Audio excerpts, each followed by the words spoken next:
Finally, let's talk about business continuity and disaster recovery in the cloud.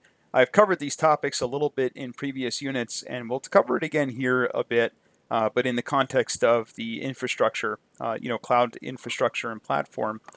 So, in many cases, the cloud is viewed as a alternative for business continuity and disaster recovery. So, having for example, in most IT security classes, we talk about the concept of having a hot site, a cold site, and a warm site, where a hot site is a fully integrated data center that's ready to go in the event of the failure of the primary data center, or they can run concurrently with some kind of load balancing, um, you know, and so forth and so on. But a cheaper way to do that might be to have your own data center, but utilize the cloud as your failover environment. So kind of have a subset of your infrastructure that you can deploy to the cloud or quickly deploy to the cloud. In fact, Microsoft Azure, when you looked in Microsoft Azure for the labs, I think you may have seen that that Azure SQL can run as a disaster recovery option for their standalone product, which is Microsoft SQL Server. So if you have Microsoft SQL Server in your infrastructure, you can extend that to the cloud and have it available in the event of a failure of your local SQL Server. They offer a service that does that. So the cloud definitely has a place for as a sort of a as disaster recovery and business continuity on its own. But what's probably happening often now is people are relying on the cloud as their primary infrastructure. So the cloud is, now I'll take a step back. I mean, I think a lot of you probably use cloud services for file storage. Maybe you use Dropbox or Google Drive or Microsoft SkyDrive. There's a bunch of different options out there for backing up your files. And a lot of people used to use that as a disaster recovery or option. So they would make sure that they back up their files to the cloud, but their files are primarily located on their computer. But a significant shift has happened in consumer computing, where a lot of folks now are relying on the cloud as their primary storage. So their data is primarily stored in the cloud, and they don't even keep a local copy anymore. So now we have to worry about, how do we, now that we don't have our own copy of the data, how do I mitigate against a failure in the cloud? And the obvious answer to that is failing over to another cloud service provider. So take, for example, our simple example of using Dropbox. If you wanted to mitigate a failure with Dropbox, you might store a copy of your data with Google Drive. So you might have Dropbox and then store another copy with Google Drive as an example, which is a little bit overkill at the consumer level. But when we talk about an enterprise or organizational strategy for business continuity and disaster recovery, we may have an obligation to make sure that we have some failover or some mitigation of a failure at a cloud service provider.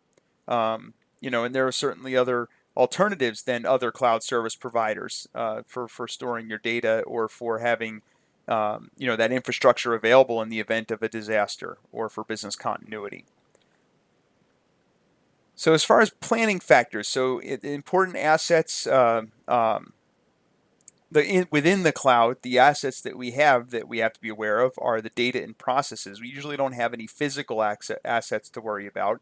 It's almost all data and the processes that the cloud provides for us, or is the processes in which are being carried out within the cloud, right? So when we talk about processes, we're talking about business processes. So the operations of the business or the organization that are happening within the cloud service provider. Which could be any number of things, any infrastructure that you're putting in the cloud that's being used by the business in addition to the data. We have to be concerned with the locations of those assets, the networks that we're using to access those assets in the clouds, and the location of users that are accessing those. So we want to be aware of all of this stuff with disaster recovery and business continuity, and how that's going to affect business continuity and disaster recovery. And how does this affect it? Well, looking at the example of locations, networks, and the location of users. So the location of our assets in the cloud, the location of our users that are accessing that, and the network in which they're using as the transport to get to that to those resources. For business continuity, what happens if we lose a portion of that network access? So thinking about this, I think for most people in IT, when they think about the cloud, they say, okay, well, one of my big concerns is when the infrastructure is in my building, as long as my building's network is operational, then my users have access to that data. And if the power goes out in my building, I've got bigger problems. I'm not really worried about that. Well, you are worried about that, but there's not much you can do beyond the action, the disaster recovery and business continuity you would do at that level with the power. But with the cloud, you have all of this infrastructure between you and your assets, or between your users and the assets, that you have to worry about. So how do I mitigate those failures? Well, that might mean having redundant networks, or having redundant ISPs to which you can use for connecting to the internet to get to your cloud infrastructure. Because again, it's no longer in the building. So some things you can think about for the cloud that we don't really think about as much in our own infrastructure. So as far as the cloud goes, for business continuity and disaster recovery, some of the advantages that we have with the cloud is it's a flexible infrastructure. In other words, we can expand our utilization in the cloud very quickly. We could ramp it up very quickly. We can move things in the cloud very quickly. A lot of the cloud service providers give us the option to move something, say, from the East Coast to the West Coast very quickly. So we have a lot of options with the cloud that we don't have with physical infrastructure, or at least are much more difficult to achieve with physical infrastructure for most organizations. As far as network connectivity, one of the things the cloud gives us is a nearly limitless network.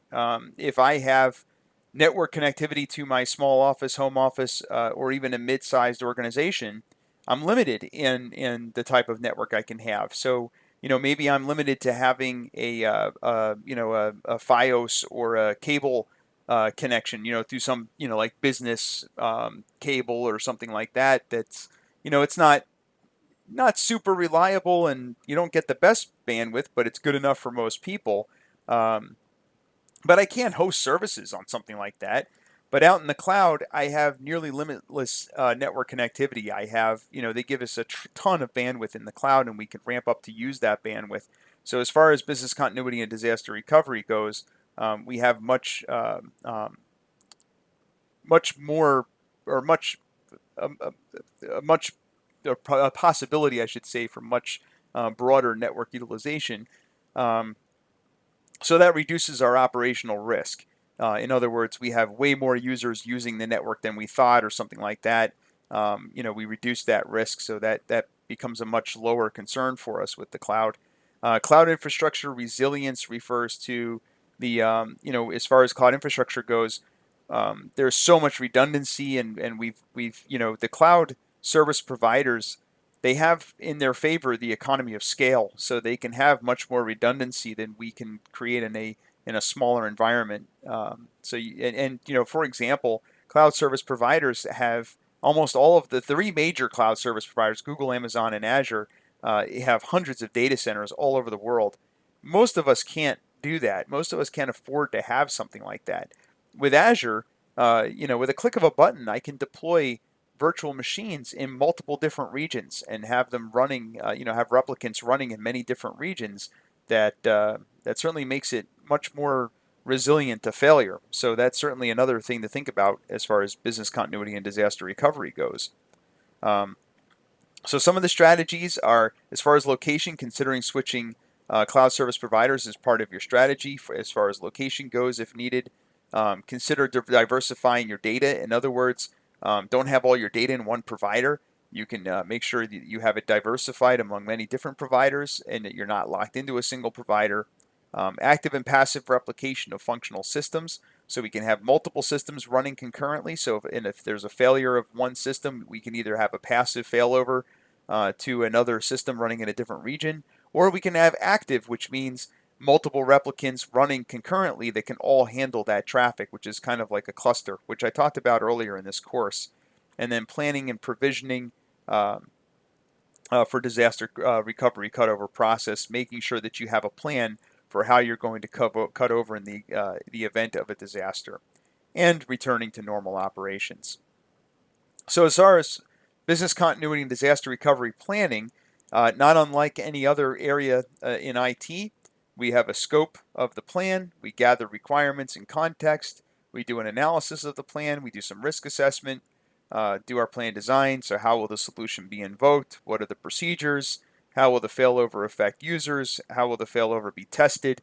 So again, a lot of this is very similar to what you would do in a standard infrastructure. We just want to make sure we think about some of the specific concerns with business continuity and disaster recovery with the cloud. So some of the advantages that the cloud gives us for disaster recovery and business continuity, and some of the issues that we have to be aware of when we're using the cloud for business continuity and disaster recovery, or to make sure that if we're only, if our infrastructure is in the cloud, to make sure that we understand how disaster recovery would work in the cloud, because it would be a lot different than our physical infrastructure, or even virtualized infrastructure in our own physical environments. And that concludes this unit.